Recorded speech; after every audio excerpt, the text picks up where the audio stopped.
What's up, my right here fans? So today video we're gonna talk about if driving out of state is worth it. Um, we're gonna get a little insight about the stock market for tomorrow, how you could play the stock market and make money.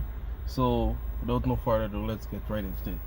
So guys, I just turned down $100 ride for 70 miles out of state, CT. So why I turned that down is simple. For me personally, out of state rides is not worth it. For New York drivers, it's worth it because if New York drivers come and drive in Jersey, they could have rights to go back and they could drive in Jersey and New York. For New Jersey drivers, we can't drive nowhere else but in Jersey. So if you have an out of state ride, say if the ride was on like right on the border of a next state, I would have taken, because you could just jump back into Jersey and get a ride back to the airport or back to which destination you want to go. But if you gotta go deep into a different state and gotta take that drive back, like, that's why I said I prefer using Lyft than Uber. Uber pays more. I like Uber app more too, but the only reason I like to use Lyft is because of they show you your destination. As soon as they give you a ride, they show you a pick up and you drop off, so you could know if you gotta accept the ride or not. Uber don't do that. They just show you your pickup, and then when you go and get the person, then they're gonna show you your drop off location.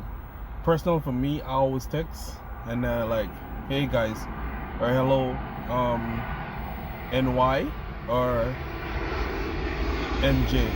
If they say NY, I will say I'm sorry, I can accept this ride and cancel it, because I hate drive. Personally for me, I hate driving in New York. New York have too much red light camera, too much hidden cameras. Like, every time, personal for me, every time I go to New York, most of the time I get tickets.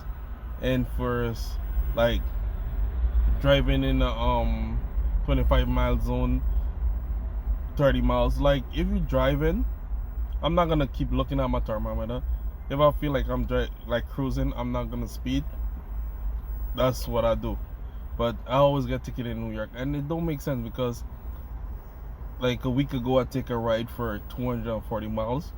The only reason I take that ride was because it was a elderly couple. I was gonna cancel, because technically when I sit back and look at that ride, I'll get over $250 for that ride, but it didn't worth it because I had to drive 240 miles back without a passenger, and I had to refill my car twice. So I refill it twice going, and I refill it twice coming back. So technically, and to fill my car is $50. So technically I didn't make any money, because you gotta look at the mileage that you just put on your car. That's 500 mileage. Then you gotta look at how much time you paid on gas. You gotta reimburse for the toll, but you walk away with a negative. So for me personally, out of state ride I don't like. The same amount of ride I will take out of the state, I can take short drops and make more money. So I'm just gonna stay in Jersey, maybe 1 or 2 rides out of Jersey, depends on the location, but otherwise than that, I'm gonna stay in Jersey and make my money.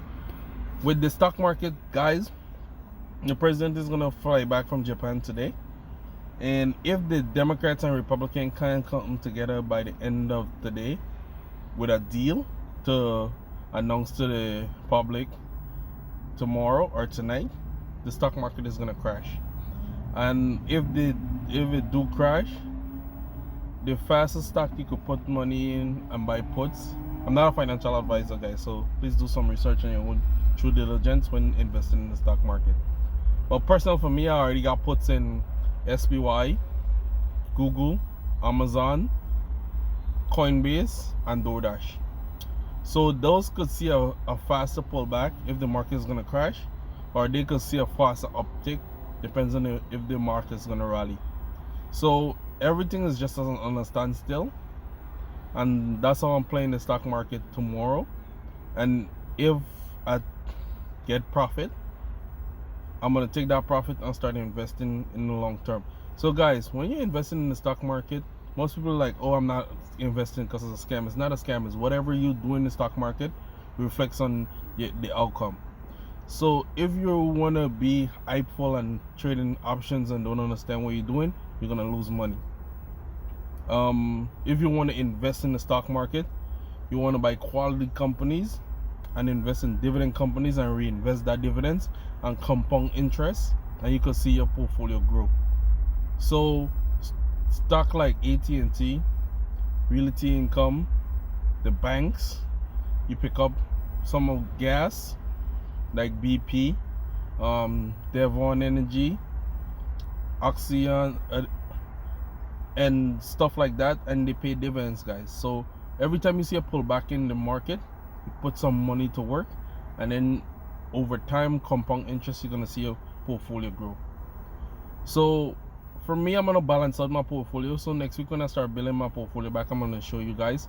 I'm gonna balance out my portfolio with 5% risk, like invest in weed stocks, EVs, charging stations, EVs charging stations, stuff like that. That's 5%. Then I'm gonna go blue chip. I'm gonna go 50%. Then conventional QQQ, SPY, I'm gonna go 45%.